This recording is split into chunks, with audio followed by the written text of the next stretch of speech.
신약 성경 마태복음 13장 1절부터 9절까지 신약 성경 20면에 있습니다. 마태복음 13장 1절부터 9절까지 이렇게 말씀 찾으셔서 저와 여러분이 한 절씩 나누어 읽고 마지막 9절 말씀 같이 읽겠습니다. 1절 말씀 제가 먼저 읽습니다.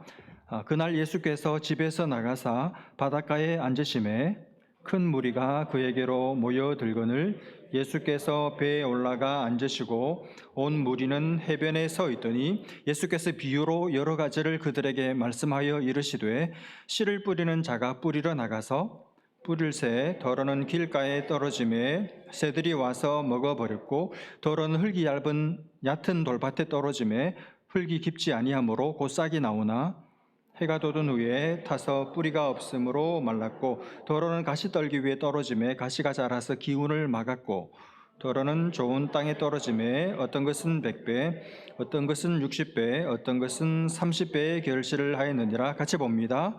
귀 있는 자는 들으라 하시니라. 아멘.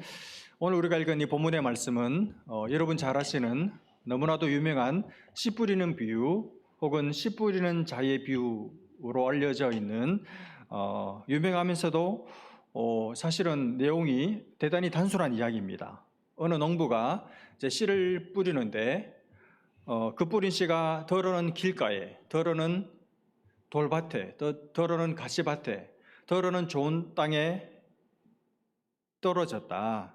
그래서 앞에 새 땅에는 씨를 뿌리긴 했어도 열매를 맺지 못했고 반면에 마지막 네 번째 좋은 밭, 옥토에 떨어진 씨는 이제 그 안에 있는 생명력 때문에 결국은 100배, 60배, 30배의 결실을 했다. 당연한 아주 간단하고 쉬운 이야기죠. 내용은 그다지 어렵지 않습니다. 여러분, 근데 이 비유를 통해서 예수님께서 우리에게 말씀하고자 하는 게 뭘까요? 이 지금 예수님의 말씀, 예수님의 천국 복음을 듣는 사람들의 마음의 상태, 사람들의 마음밭, 사람들의 마음밭이 똑같은 시, 똑같은 말씀을 듣지만 사람들의 마음밭이 다 다르다는 거예요.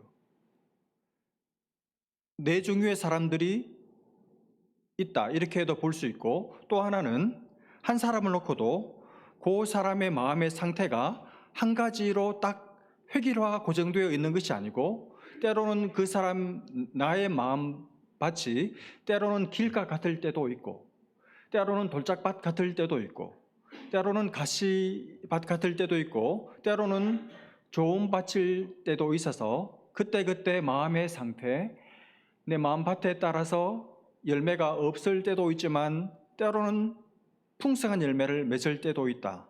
그런 말씀을 하고 계신 것이죠. 이렇게 간단하게 정리가 됩니다.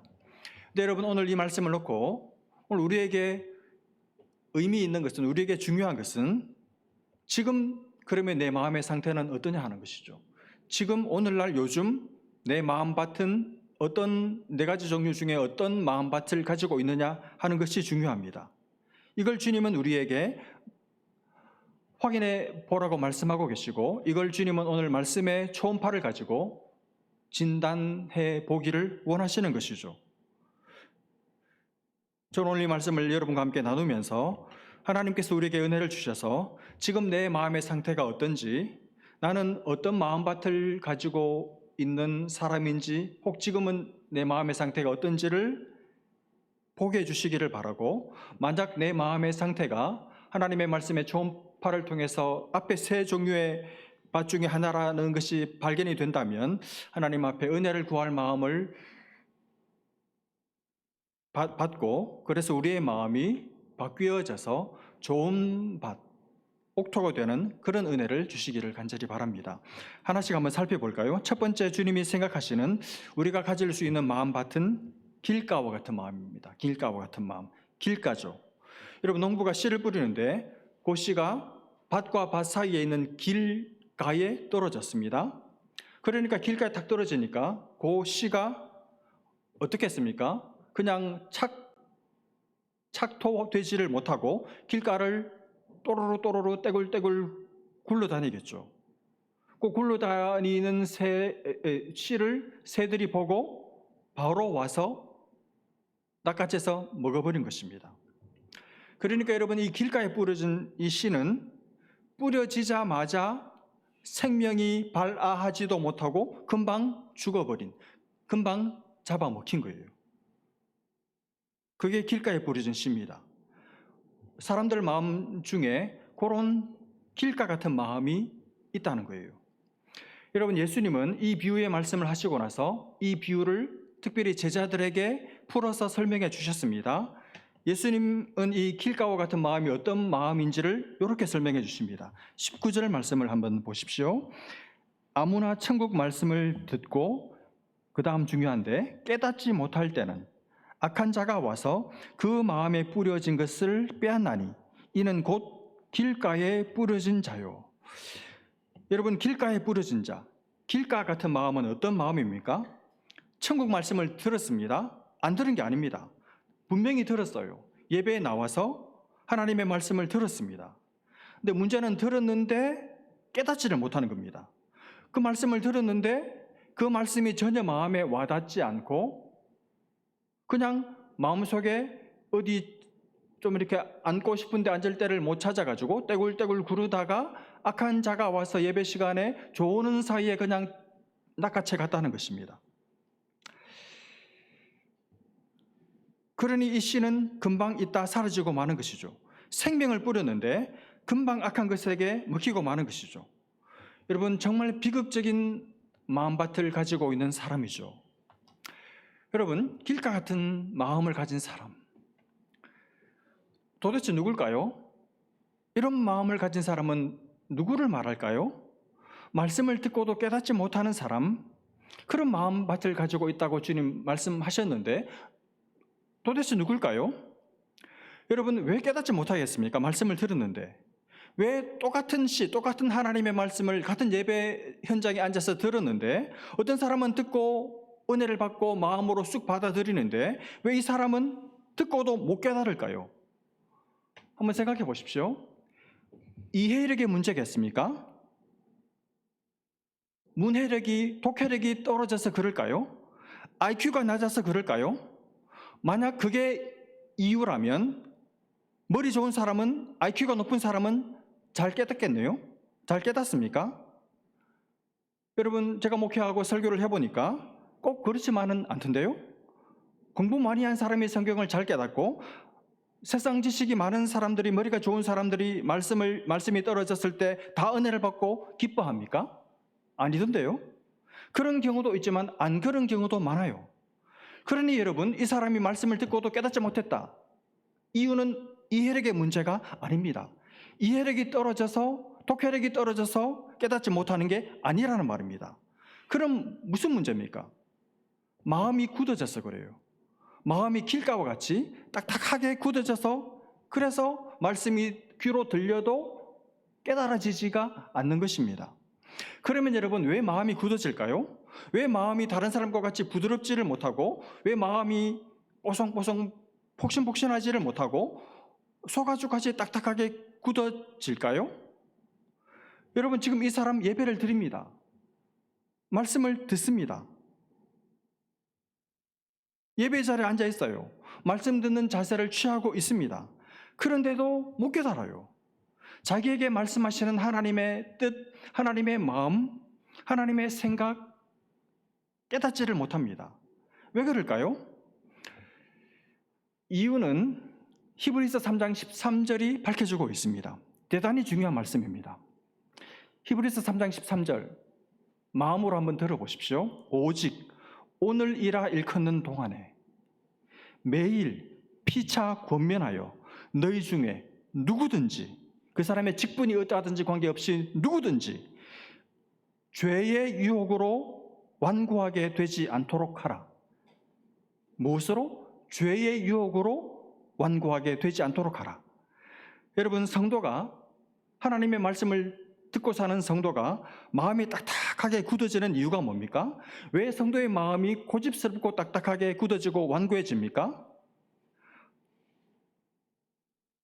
하나님께서 말씀하셔도 말씀으로 계속 내 죄를 지적하시고 성령으로 책망하시고 돌이키라고 해도 죄의 유혹으로, 다시 말하면 말씀으로 지금까지 계속 죄를 지적받았는데도 끝까지 그 죄를 버리지 않고 돌이키지 않고 회개하지 않고 있어서 아예 그 마음이 완고해져 버린 거예요. 아예 마음이 딱딱하게 굳어져 버린 것입니다. 이 사람 예배도 드립니다. 직분도 가지고 있습니다. 말씀도 듣습니다. 이해력이 머리가 출중하게 좋아서 태어날 때부터 선천적으로 머리가 좋아서 잘 깨닫는 것 같습니다. 그러나 진짜 깨달음은 없습니다. 깨닫지 못하는 이유, 마음이 길가와 같이 굳어진 이유, 그래서 마음도 얼굴도 표정도 손발도 굳어버린 이유, 말씀을 들었는데, 죄를 지적하는 말씀을 들었는데 그 죄를, 자기 잘못을 시인하고 인정하고 그리고 그 잘못을 버리고 회개하고 돌이키는 삶을 살지 않아 왔기 때문에 그래요. 여러분, 그 사람이 계속 그렇게 가면 어떻게 될까요? 하나님께서 냅두십니다. 내버려 두십니다. 그냥 딱딱하게 굳어진 채로 굳어서 계속 살다가 굳어서 결국 죽게 내버려 두십니다. 제일 두려운 징계죠. 놔두세요. 내버려 두십니다. 여러분, 그런데 여러분, 제가 목회하면서 참 봅니다. 여러분, 말씀을 들을 때 하나님의 살아있는 생명이 있는 날성금 같은 자기 죄를 책망하는 말씀을 들을 때 자기에게 하시는 말씀이라는 것을 이 사람이 모를까요? 자기가 잘못했다는 사실을 모를까요? 성령께서 강한 말씀에 어떤 찔림을, 도전을 주실 때 본인이 모릅니까? 알아요. 우리 압니다. 내 잘못을 내가 압니다. 근데 문제는 그 말씀을 듣고도 인정을 안 해요. 시인을 하지 않습니다. 버팅기는 것이죠. 왜 그렇게 할까요? 딱 하나밖에 없더라고요. 그게 뭐냐면 자존심입니다. 자존심 때문이에요. 자기 자존심 굽히기 싫어서. 하나님의 뜻보다 내 자존심이 더 중요한 것이죠. 하나님의 뜻보다 내 자존심이 더 세요. 그래서 잘못을 알고도 하나님의 지적을 받고도 인정을 하지 않고 돌이키지를 않는 것입니다. 다른 변명을 내미는 것이죠.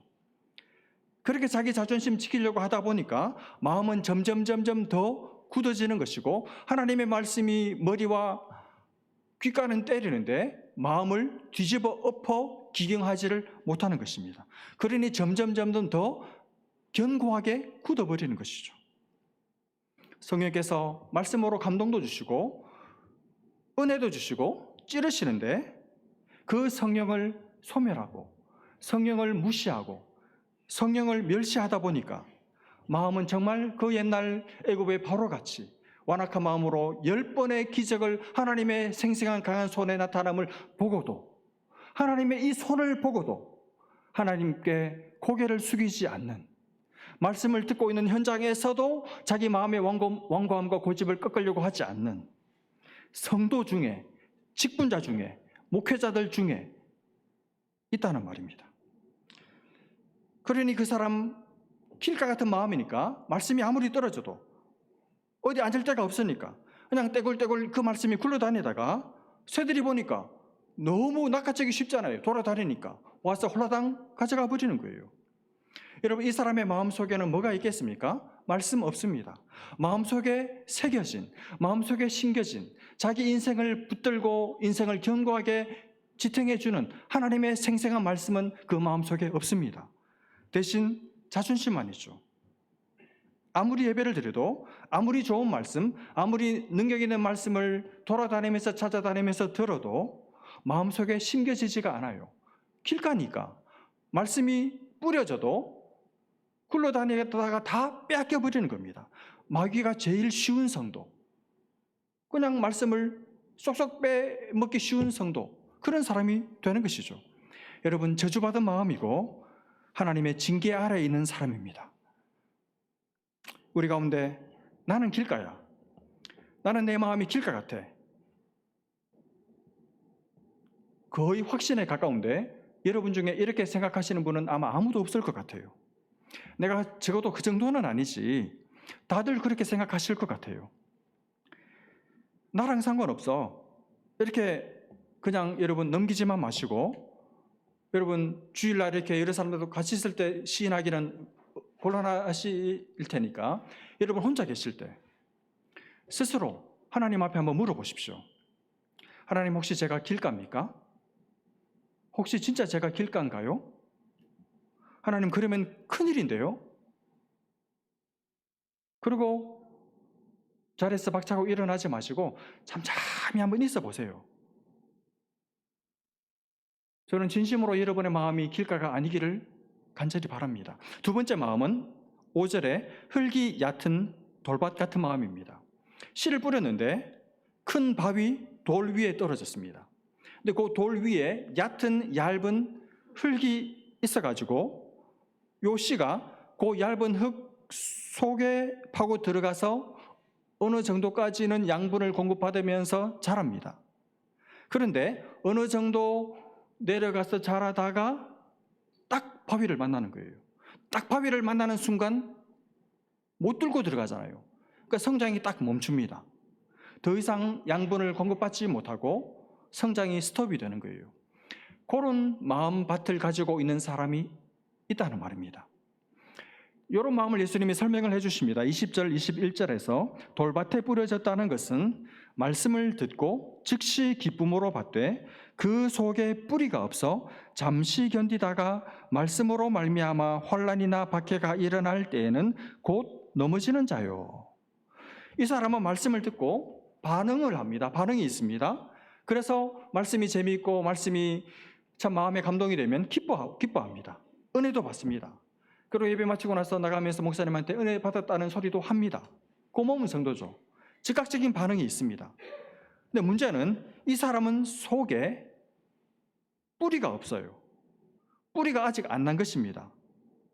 바위에 탁 걸려버려가지고 계속 고운 흙이었으면 이 씨가 뿌려져서 계속 아래로 내려가면서 뿌리를 내렸을 텐데 얇은 흙이에요. 얕은 흙입니다. 그 밑에 큰 바위가 도사리고 있습니다. 그 얇은 1cm 되는 그 흙, 그 1cm만 더 내려가도 딱 바위가 있어가지고 뿌리를 내리고 싶어도 바위 때문에 뿌리를 못 내리는 것이죠. 그래서 말씀을 즉시 기쁨으로 받을 때는 받았지만 그 1cm 믿음으로 인해서 환난이나 시련의 바람이 불어오면 또 금방 넘어지는 사람이 되는 것이죠. 여러분, 이 사람의 문제가 뭡니까? 이 사람의 마음의 문제가 뭐죠? 자기 마음 속에 그 1cm 밑에 큰 바위가 있는 거예요. 움직이지 않는 요지부동인 자기 마음을 꽉 붙들고 있는 자기 생각, 자기 가치관, 자기 인생을 움직이고 있는 인생의 중심축. 그래서 거기까지 내려갈 때까지는 은혜도 받고 좋아도 하고 기뻐도 하고 열심도 내고 할 것 다 해요. 그런데 바위에 딱 부딪히는 순간 스톱입니다. 만사 스톱. 사역도 안 하고 주일 예배도 안 드리고 성경도 안 보고 기도도 안 하고 모임하자 그래도 한 번도 참석 안 하고 만사 중단하는 거죠. 여러분, 이 바위가 뭘까요?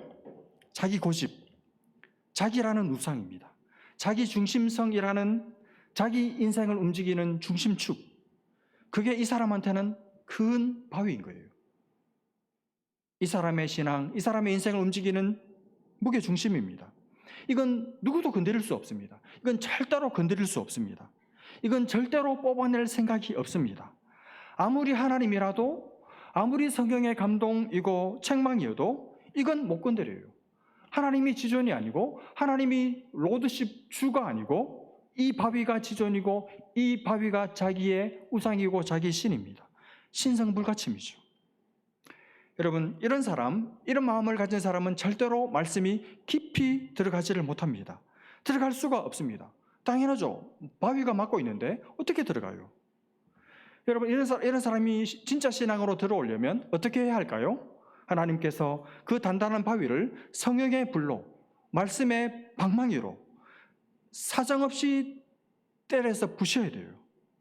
그래야 바위가 깨끗이 사라지면서 고운 흙으로 변하게 되죠.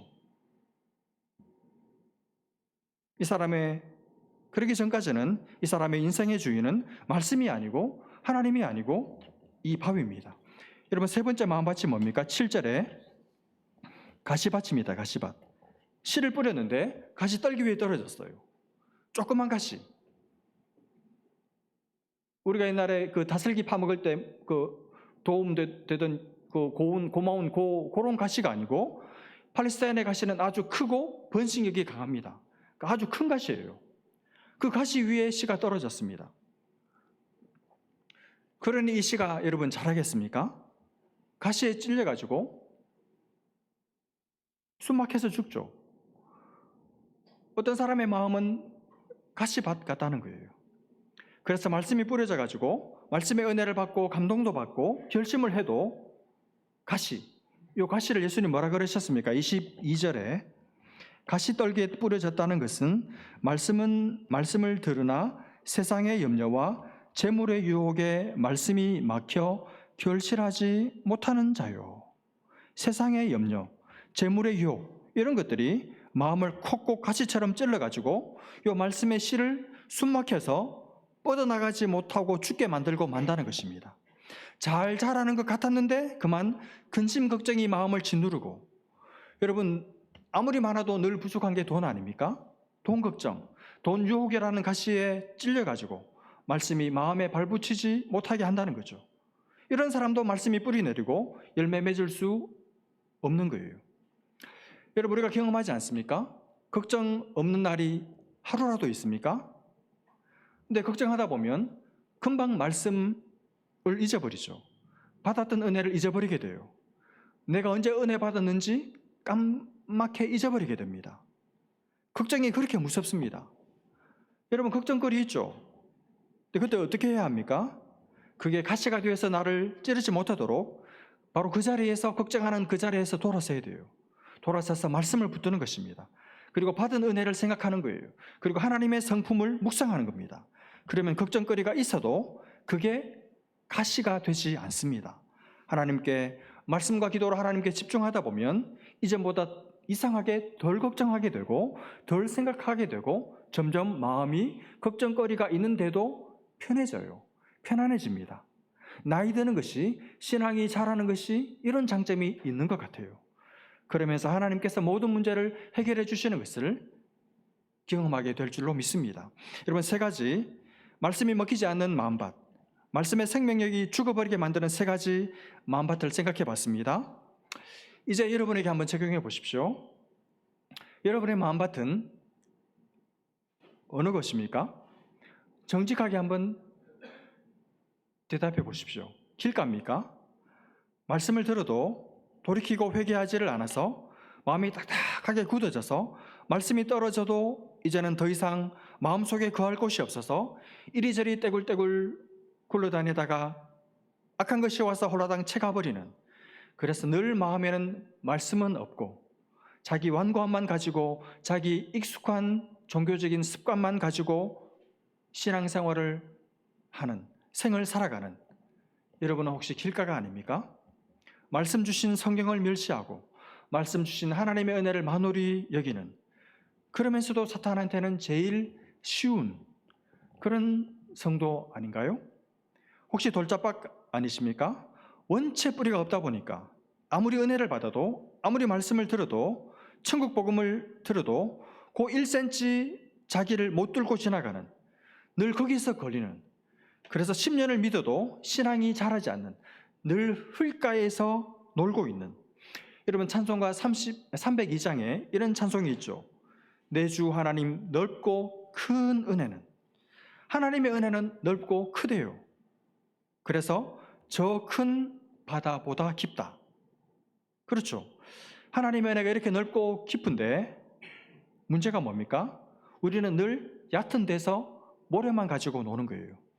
그래서 2절에 이렇게 시인이 말합니다.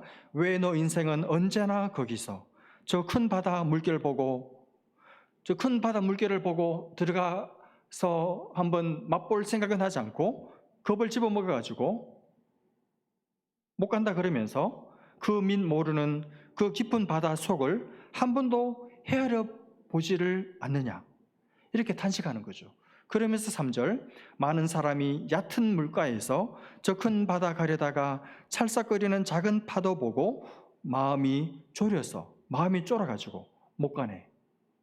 마음이 졸여서 깊이 이 바위 깨떨어지면 내 인생이 다 부도날 것 같아서 흙이 얕은 돌짝밭에서 고운 흙만 만지면서 조금 예수 믿고 천국 가는 고신앙에만 머물러 있는, 깊이 들어가면 광신자 될 것 같아서 제대로 신앙생활 한번 제대로 해보지도 못하고 한번 밤새워서 기도해 본 적도 없고 하나님의 말씀 가지고 실험해서 하나님이 직접 이 말씀을 내게 가르쳐 주시는 것도 경험해 보지도 못하고 은혜의 맛도 모르고 신앙생활의 재미도 모르고 그저 왔다 갔다 평생 교회 다니다가 천국 겨우 가는 돌짝밭, 여러분 이야기 아닙니까? 여러분 혹시 가시밭 아니세요? 말씀을 듣고 은혜를 받아도 금방 걱정거리 앞에 탁 서면 와르르 다 무너지는, 말씀도 은혜도 다 까먹어버리는, 걱정거리 안에 있으면 막 푹 떨면서 안 믿는 사람하고 전혀 다를 것이 없는 여러분의 상태를, 여러분의 마음의 상태를 오늘 이 하나님의 말씀 앞에서 새해를 시작하는 1월에 한번 정직하게 하나님 앞에서 들여다보시기를 바랍니다. 그리고 여러분 소설하시게 놀라시기를 바랍니다. 여러분 진짜 우리가 소설하시게 놀라야 할 것은 다른 걸 보고 놀라는 게 아니에요. 어떻게 대통령이, 어떻게 저런 사람이, 어떻게 얀 씨가 그럴 수 있나, 그런 걸 가지고 놀랄 때가 아니에요. 진짜 소름 끼치게 놀라야 할 것은 내 마음을 보고 놀라야 합니다. 단단하게 굳어버린 내 마음, 그렇게 수많은 세월 말씀을 들어도 길가 같아서 다 뺏겨버린 내 마음, 썩어서 부패한 냄새가 진동하는 내 마음, 이걸로 인해서 놀라셔야 돼요. 만물보다 거짓되고 심히 부패한 것은 너희들의 마음이야. 주님이 이렇게 말씀하셨죠.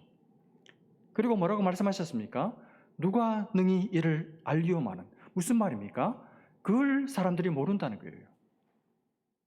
자기 마음이 얼마나 거짓되고 자기 마음이 얼마나 썩고 자기 마음밭이 지금 얼마나 부패해 있는지를, 자기 속이 얼마나 속이 아닌지를, 그것도 멀쩡하게 좋은 옷 걸치고 꾸미고 장신구하고 이렇게 교회에 나왔는데 자기 속은 얼마나 추잡한지를, 온갖 잡스러운 것으로 더럽혀져 있고 오염되어 있는지를 아는 사람들이 없어. 주님이 이렇게 탄식하고 계시다는 말입니다. 얼마나 속이 시끄럽고 얼마나 바쁘고 얼마나 정신없고 얼마나 복잡하고 혼란스럽고 자기 속이 쓰레기통인지를 몰라요. 일주일에 한 번 쓰레기는 버릴 줄 알면서 자기 마음속 쓰레기는 버리지 않고 30년째 저장장애에 갇혀있는, 오늘 이 시간 보는 겁니다. 새해 첫 달에 이걸 보는 거예요. 내 속을 보는 것입니다. 그리고 확인하는 거예요. 야, 다른 데가 문제가 아니구나. 내 속이 문제구나. 내 속이 썩었구나. 내 속이 병들었구나. 내 안이 지금 쓰레기통이구나. 이걸 보는 거예요. 그리고 청소를 1월 달에 시작하는 거예요. 여러분 내 힘으로 됩니까? 몇십 년째 지금 한 번도 버린 적이 없는데 혼자서는 안 돼요. 워낙 오래 굶어가지고 워낙 오래 묵혀놓고 쌓아놔가지고 내 혼자 힘으로 단시간에 안 돼요.